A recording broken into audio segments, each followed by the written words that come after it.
ډیری هیوادونو اوس په نړۍ کې د تیلو سپما ته مخه کړې د ایران د جګړې له امله. مثلا د سریلانکا هیواد د چهارشنبې ورځ هم عمومي رخصتي اعلان کړې او اوس زده کوونکي ورته سخت خوشحاله دي ځکه د 2 ورځو په ځای اوس په اونۍ کې 3 ورځې رخصتي کولی شي.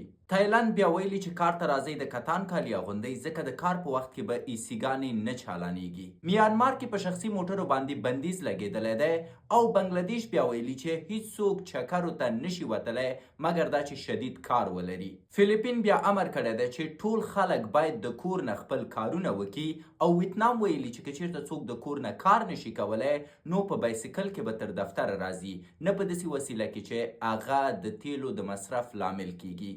او په همدې شکل به ډیر زر نور هیوادونه مجبور شي ترڅو د تیلو سپما ته مخه کړي.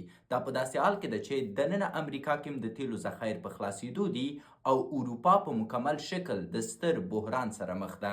ستاسو یې په اړه نظر څه دی؟ حتما راته ووایاست.